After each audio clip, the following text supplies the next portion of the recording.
Hello, this is Catherine Gregory, and today we'll be mapping miscarriage and mindset on the 15-minute matrix.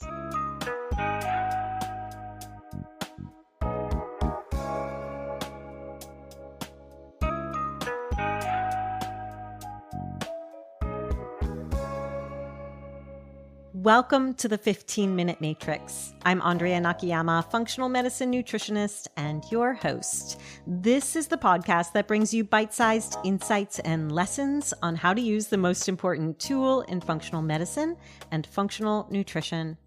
Today on the 15-Minute Matrix, I'll be talking with Catherine Gregory. Catherine is a holistic fertility coach, intuitive healer, meditation instructor, and creator of the Fertile Being Method, a holistic protocol helping women successfully achieve motherhood since 2004.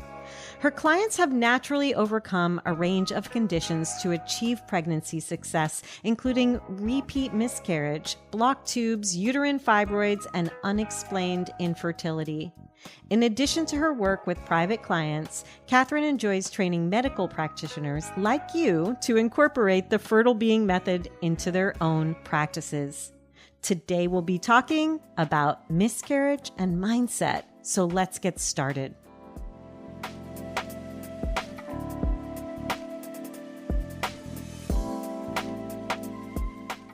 Catherine, welcome to the 15-Minute Matrix. Thank you so much for having me. I'm glad you're here, Catherine, and I'm so eager to talk to you about mindset as it relates to miscarriage and fertility issues. So I know you focus more on the mindset arena. Can you articulate what mindset has to do with pregnancy, fertility, and miscarriage? It's such a huge component of the journey to become pregnant and become a mother, and especially for the women who've struggled or experienced miscarriage, beliefs and stories about their body feeling like they're a failure definitely impact their ability to conceive a future pregnancy that's sustainable. So it's very much a big piece of the puzzle that I think is overlooked in Western medicine. And how do you see it overlooked when you're working with people and they come in and they're trying every method to get pregnant? What's your take on how to address that as a clinician? Oftentimes, if they've experienced a pregnancy loss, they've already been, working with a doctor from the medical side. And so they usually come in maybe with some test results explaining why they miscarried, or maybe not. Maybe it's unexplained. And so there's some confusion. They don't really know the next step to take. And they may or may not have been emotionally supported around the loss of their pregnancy. So that is a first place that I start with them, is addressing the emotional aspects of grief and loss. So important. And that grief, as I know from my own loss, not with pregnancy, but with my husband, it lingers in our cells. We hold it, and it also elicits some fear. How is that dealt with in the process of then getting pregnant? It depends on the client, where they are in their process, if they've had support, counseling, maybe they haven't talked about that aspect of it at all. So I really meet the client where they are in their journey, and sometimes they might need additional emotional support, but just holding the space for them to feel the feelings and not push them away. That has a big impact on whether or not they're actually able to conceive a future pregnancy. If they haven't dealt with the grief and loss, there's so much fear there of a future loss. We tend to harden our hearts or build up walls around our hearts to protect ourselves from a future loss if we've experienced that. And so just helping support them and feeling the feelings so that fear isn't running the story is the first place I start with them. And so there is some deep exploration around fear and their relationship to grief. That's so important to then think about that grief and that fear and that loss as a trigger for what could be preventing the outcomes that we want. How do you help somebody shift into the mindset of possibility when all those walls have been built up? For my clients, the first step that I really encourage them to do is begin to explore their feelings through the journaling process. And so I work in the arena of the chakras. And so we really talk about the energy of emotion and how energy can really impact your physical health and well-being, especially emotions that you have not processed or allowed to be there. And so there is a journaling process that just really helps them connect to their real feelings and allow their feelings to be there. And that in that allowance, there is often a shift and an ability to move through fear and move through grief and really get to a place of more hope. So many of us women these days are very what's called type A, right? We're very driven. We're used to putting efforts in to achieve something and it happening. And when this happens, it feels like it's a dismantling, not just of that particular effort, but of our whole identity. I'm wondering how that comes up for you, or if that's even true. Am I the only one who's type A? No. Or not. I didn't think so. No, I know. Well, I do see that a lot with fertility clients in general. This desire to control the process and to really try to control a process that is ultimately out of our control. And so there is an aspect of surrender that must be considered, and that isn't always easy. And so really using those tools of journaling and mindfulness and just becoming more self-aware can help them to relax a little bit as far as trusting in timing that's out of their control, learning to trust their body again. That's huge. Really huge. It really is. When we look at that node in the central part of the matrix, the area that I call the soup, where everything interrelates, and we focus on that mind, spirit, emotions, community. We've been talking about mind and mindfulness. Where does the realm of spirit or the emotions or community fall into the conversation that you're holding with your clients? Each person's journey is so unique, and each person's understanding of who they are on a spiritual level beyond who they are as a human in this world is different and unique. And so I approach each client, where they are and meet them where they are in that understanding. But I think so much of this journey, especially for the type A's, is the ability to trust in a source outside of themselves, whatever that may be, whether that's God and church and a religion, or if it's just nature and the universe, whatever they may call that. That's a huge piece of helping, especially the type A's, to really let go and trust in a bigger source than themselves. It's interesting thinking about mindfulness and the mindfulness we bring to loss and miscarriage, how we do release and surrender. You used the word surrender and let go of a little bit of control. Where do we sit with that? Where do we hold that opportunity for possibility? I often get caught in the realm of what's appropriate manifestation, what's hope, what's trust, what's possibility, what happens with these women after this loss, and how are you helping with the exploration and release of that? It's so personal for each woman, right? I think the journaling process really helps them explore their inner world in a way I couldn't, or any other practitioner, really couldn't.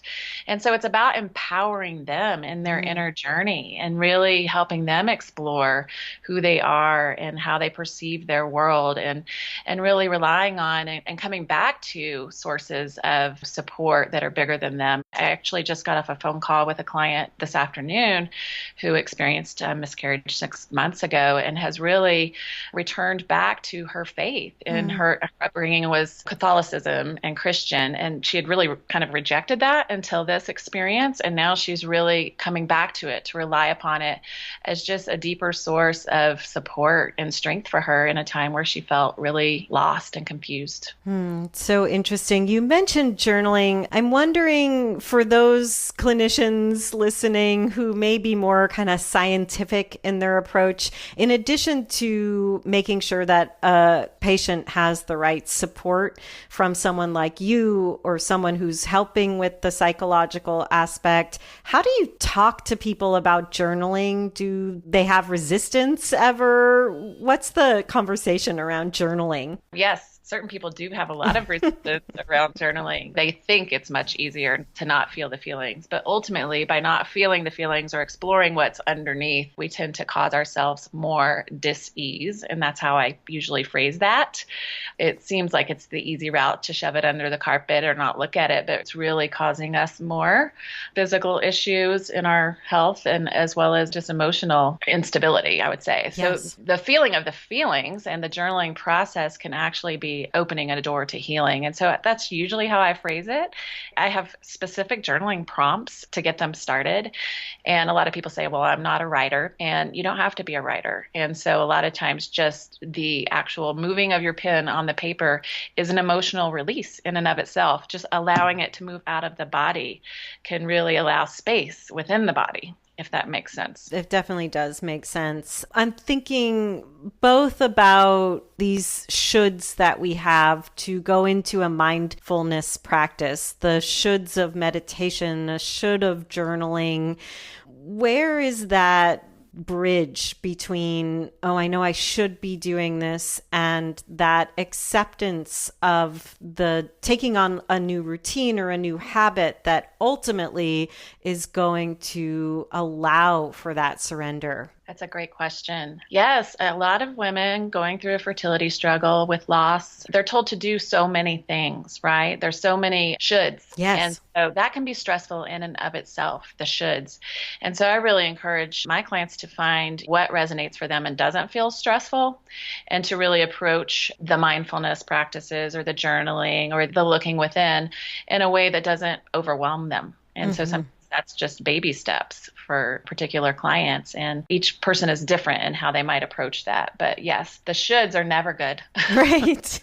Yeah, more stress. Exactly. We have so many shoulds that we should be doing. And if we forget that it's about owning it. I love that you're talking about a really bio-individual approach to mindfulness. And part of that is being seen, the therapeutic relationship that we have with our clinicians, with our partners. Where does community and relationships and networks, where does that fall into the work that you do with people post miscarriage? I think support is vital, especially after loss, to feel like you can talk freely about your emotions and that is encouraged. Not every practitioner is comfortable with exploring that with a client. So I definitely encourage extra support in that regard for practitioners who are working with miscarriage and loss, but don't really have that scope of practice to talk about the emotional aspects, because that piece of it is so vital for their ability to move forward with whatever is the next step. If we look at the right side of the matrix, what I call the skills section, is there anything that comes up in those areas that you are addressing with your client population in relationship to mindfulness and miscarriage? All of that is a part of the work. All of that is vital. Appropriate sleep and relaxation, especially with stress and grief. A lot of times there is depression that comes in that, and or not sleeping. So we really address exercise, nutrition.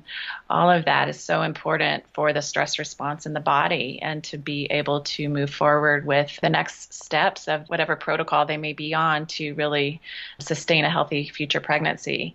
Relationships, all of that is vital. And like we just talked about, the support, being able to feel seen, feel heard, and have a space for that, especially around loss and grief. So important. And I think this conversation extends to any experience with loss and grief. It really resonates throughout. I loved the story you told about the client that you spoke with earlier today about faith and finding her faith. Are there any other outcomes you can share from a particular client or a client population that speak to this realm of mindfulness as it relates to post-miscarriage? I do think, a lot of times we buy into the stories that we hear about pregnancy and miscarriage and advanced maternal age, right? And so there's a lot of beliefs about our fertility that I see, clients taking on, and, they're well over 35, so therefore they're not able to sustain a healthy pregnancy. They start believing these stories. And so a lot of that mindset is really examining what their beliefs are, listening to how they speak about their fertility, and really helping them reframe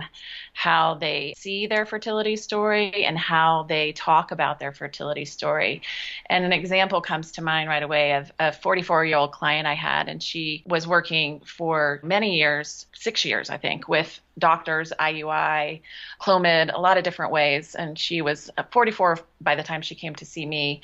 She had a sperm donor at that time, and then she fell in love in the process of the 6 years. And so she finally had a partner, and they were meeting all the tests. They had all positive tests, results coming back, healthy sperm, healthy eggs, regular cycles. And so in her mind, she was beating herself up because she was well over the advanced maternal age, and she just thought that was the reason she wasn't getting pregnant. All their tests were positive, so it really helped her reframe her story around that. There was no reason physically that she wasn't getting pregnant, and I think it was her mindset that shifted, and she and her partner decided to take the summer off from all the doctor appointments and all the IUIs, and in that time, she really changed her mindset. I think it was Janet Jackson had gotten pregnant at age 40.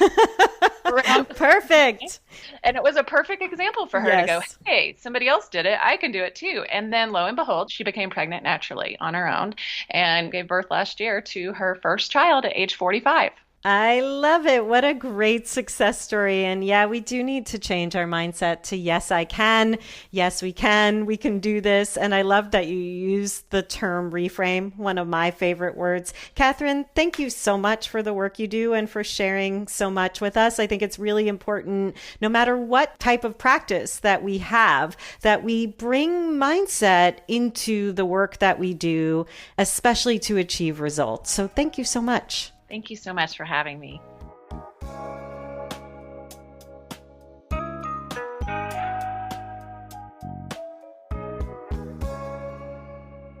The 15-Minute Matrix is brought to you by me, Andrea Nakayama, and the Functional Nutrition Alliance. The 15-Minute Matrix team includes music by my son, Gilbert Nakayama, and Carla Schaefer on sound production, as well as Renee Hunt, Natalie Merrill, and Christine Shook. You can visit us and hear more episodes at 15minutematrix.com. And if you'd like to be notified each time there's a new podcast episode ready and waiting for you, please go to 15minutematrix.com/notify. Let us know your name and your email address, and then we'll be sure to drop into your inbox with a really short reminder that a new episode is ready for you. You also have an open invitation to email us. I'd love to know who you'd like to hear on the podcast and what you'd like to see mapped on the 15-Minute Matrix. You can always email us at ask@15minutematrix.com.